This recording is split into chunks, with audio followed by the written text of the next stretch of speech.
want to belabor this at all. Just want to come down and thank the LA fans, the Laker fans particularly, who have been generous to me. When I first came here, they thanked me for coming to LA. I hope they thank me for leaving, and I hope it's a great continuation of this franchise. Members of the press have been, just about 99.5% good to me too here. So thank you guys for all your generous comments that you've made over the years. It's been a remarkable run, and everybody knows that. It's been a very devastating loss, and we have to accept that and move forward as a team. And players this last couple days, they've all got the resolve to come back and do it better, finish it better. I like what I saw with the players. They were, I think, humbled by this, and know that they have to find another way to build that chemistry back again that makes the team move in the right direction as one. Well, after a couple days of introspection, do you think this team can compete as it is now with the crux of the roster? Kobe was very complimentary of this roster. He thinks it can win with another. I don't know if my opinion really matters. Well, it matters to you people and to the fans in the town, and it's still a good team. It needs to build speed. It needs to have some speed, and they need to get some easy baskets as a group. I think that's the biggest key in basketball, is that you have to be able to find a way to score that's not always in a set offense and not always in a half-court offense. Well, it was surprising to hear you on Sunday say you're almost relieved the season was over. How did it get to that point where? I'm always relieved when the season's over. Even in May, when you're used to playing in June, to end on that way and to make it sound like a relief, you made it seem like the year's gotten away from you. No, that's not so much. This team just had an ability to get in a funk and not be able to resurge, find a common thread to come back and turn things around. And I never really had a team like that couldn't make adjustments, and you'll learn from mistakes. And I think there were circumstances, obviously. Ron being out of the game, losing a couple close games in the last minute, and I think that made a big difference in the way we ended. But never been swept before in the playoffs. That's a real interesting thing. So when you can't always try to remain calm and cool, how emotional is this for you today? No, it's not emotional. Really? No, it's really not. It's very, it's warm. That's an emotion, right? You guys have made this room real warm. When you came, you said it would take a year to put in the triangle. Yeah. Now that they've been in it for 11 years, can they just leave it? This team seems like it's set up to run that offense. There are 4 or 5 players that really know how to work it pretty well. There are players that still had their struggle with it that came this year that weren't real comfortable with it. But there are always going to be players that aren't into execution. That doesn't drive them, but this is something that cost us in the end result, is our inability to execute the way we needed to. And that was just some pretty basic things that we had to do. But you have to credit your opponents, and they try to take you out of what you try to do your strengths, and that's to the credit of Dallas. They played zones when we had operating space and time to do things, and they switched things up a little bit on us, and left players open they thought they couldn't make shots, and covered players and double teams that they thought they had to prevent. And they did a good job. Phil, Shooting was the other thing. Had a word in edgewise. Well, Phil, was that your word? I think it might have been my word, Phil. You've obviously had unmatched success as a coach here in your combined careers. Yeah. Done things no other coach has ever done. I'm wondering, looking back, if you can take a step back and maybe not be humble, talk about why you were able to do what you accomplished as a basketball coach, something no one has done? What have been your strengths? And maybe if you want to talk about what you feel maybe your weaknesses were as a coach. I'll sum it up that talent wins, and when you have talent to coach, it makes all the difference in the world. And I've coached some of the best talent that's ever played the game, so that's a real fact of the matter.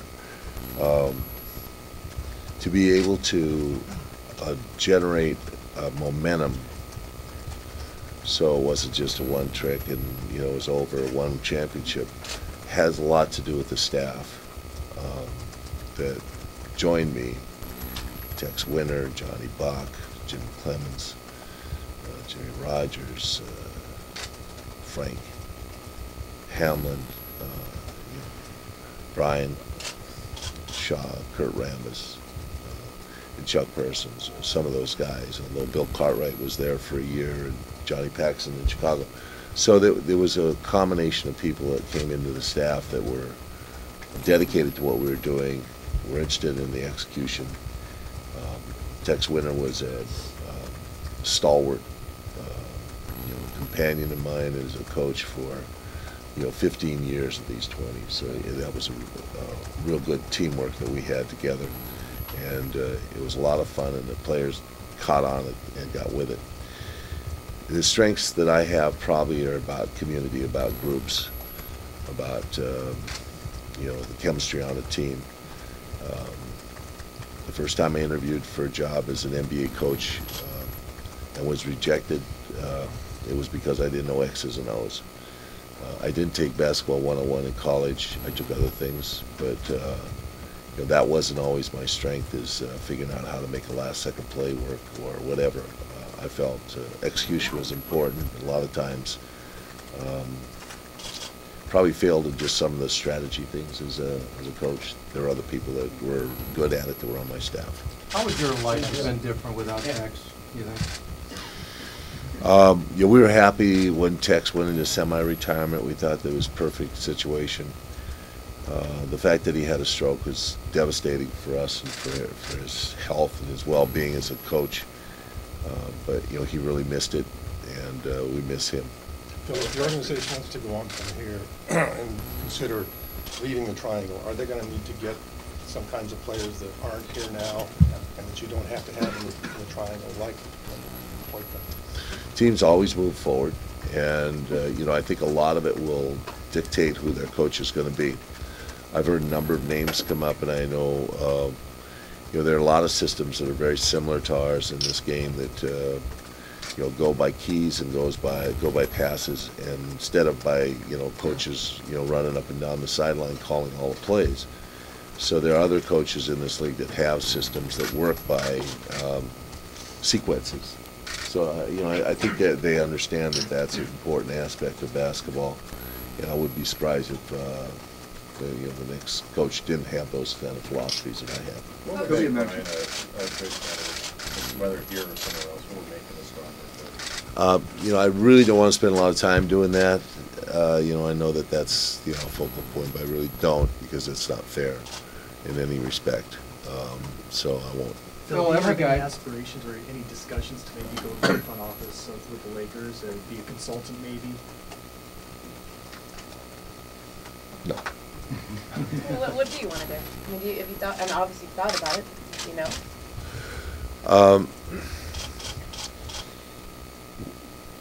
Some of the musings that I have always had are adventures. I was a kid that liked to read Robinson Crusoe when I was a kid, and those type of things. The last time I had a year off, I traveled to the South Pacific and enjoyed what I did, even though it was only 6 weeks. But I realized on that trip that I was not physically capable of doing that kind of, tripping and adventure that I'd always hoped to be able to do. So, a couple operations later, and one still to follow, maybe I'll get back to those kind of things that the adventure part of my life that I've always liked to imagine that I would do. I mean, one of my favorites is a guy named Johnny Rogers, who traveled the world east to west and north to south on a motorcycle. You know, those are kind of things that interest me, that are challenges that I would have liked to have done. So Any your plans roundhouse that is you on? would or- return anywhere else? I have no plans to return. So, to a man, every guy said how it hurt to let you down in your final game. How do you take that? Oh, that's the way I'd anticipate it to be. You know, I thought they played with that on their shoulders a little bit this season, but I thought it was okay for them to do that. It was a good challenge for them to do it, but I wanted it to be more about themselves and to win a three-peat and to go out with that kind of a opportunity to finish like that would have been, you know, a special occasion. When a lot of players have come through here and talked about how much you've taught them specifically off the court and on the court, but a lot off the court. What have you learned from your players over the years? How to be patient and generous. I think those are the best things that I've learned from them, because you know, they're impetuous and impulsive kids a lot of the times that we get here. They're awful strong-willed, and so that's what makes them good players. But you know, they've taught me a lot. One of those kids came in here and said how he's going to talk to you in 2 weeks. He was just here a couple. Kobe came in. And from where you were when you left to where it ended up, could you have foreseen that transformation in your relationship, or that growth in your relationship? Well, I will say that is one of the reasons why Jeannie Buss called me in Australia when a coaching change was made and Rudy stepped down to ask me to come back, was to build those bridges again and to kind of create that strength of character that the team had in the early 2000s, the early decade. And that's been one of the special high points of my resurgence here, has been to, you know, build bridges. Not only, you know, Kobe and my relationship with him as a captain, but also Fish coming back to this organization and, you know, assuming leadership with the team. What are you going to miss most about being here on a regular basis?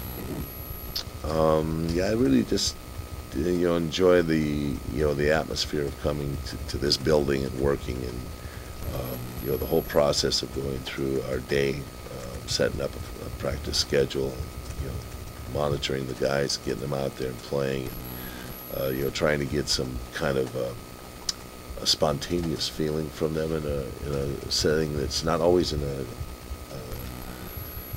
you know, regulated game, but oftentimes just here in this building. To what extent will basketball? The last time you retired, if I remember right, you missed coaching a lot. Is that the challenge now to get you know, to do something to stop doing something you've done all your life? Well, are you talking about 98, 99? 2004. I didn't miss coaching that much. I didn't come back for that reason. I came back for other reasons. But in 98, 99, you know, they had the, can I say lockout that year?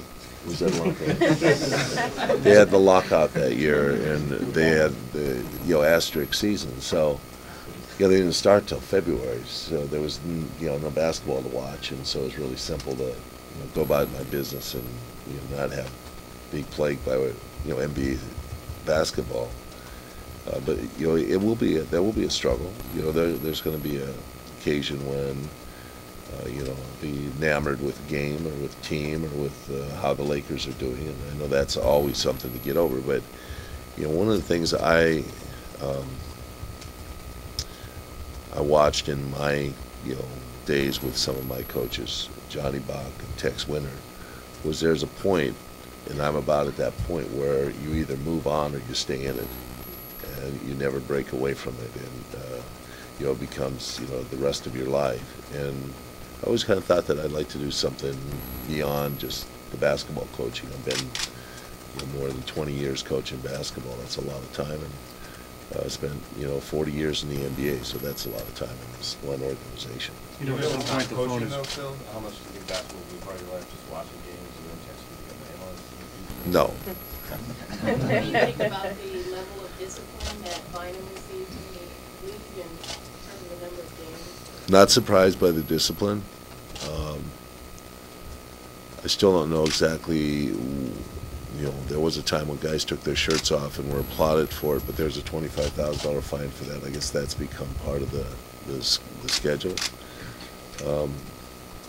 I had a chance to meet with Andrew, obviously, before he came down here. We talked a lot about that incident, about, you know, how he had a couple of those now, and he's got to be able to do things more in, you know, an enforcer's way, but yet the correct way to do it, and how the league and the NBA now is regulated. You can't do that in this day and age in the NBA.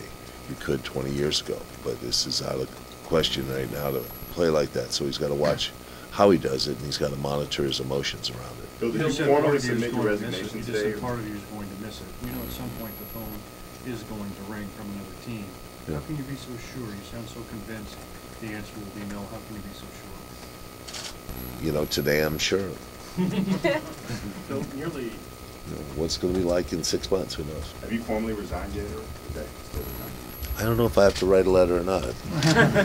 Like one of those Brett Favre things. nearly every player that's come through here has talked about regret towards the season on some level, either individually, collectively, as a team. Is there anything that, looking back on it, you regret either an approach or I wish I'd handled X differently? No, there really isn't. There have been distractions. Those are normal, especially in a town like this, in a city where, you know, we've won a couple championships and there's a lot of attention paid to the team. But, you know, the only regrets I have are the injuries these players had that took them out of a rhythm that perhaps they could have sustained for a season in the playoffs. So what was the central appeal of coaching for you that might have been different as a player or something of the game?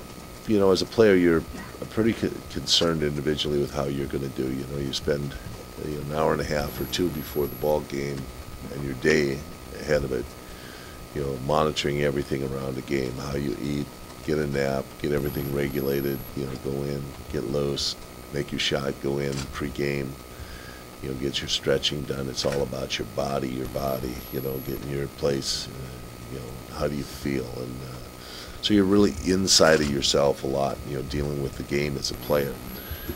And then, you know, when you go out there, you're trying to find a way to play with your teammates and you still monitor yourself so you have the energy that you want to have. As a coach, it's about the others. You know, it's not about, you know, physically about how you're feeling, whether you're capable or not. It's just about how do I get, you know, 1 through 10, 12, whatever you're playing, you know, into this game so that they can play the best they can. And so that's been a nice change. It's really a big difference, but yet it's still the same game and still very competitive for it. Bill, did you love being a coach? And I know there were points, probably not, but in general, did you love being a coach?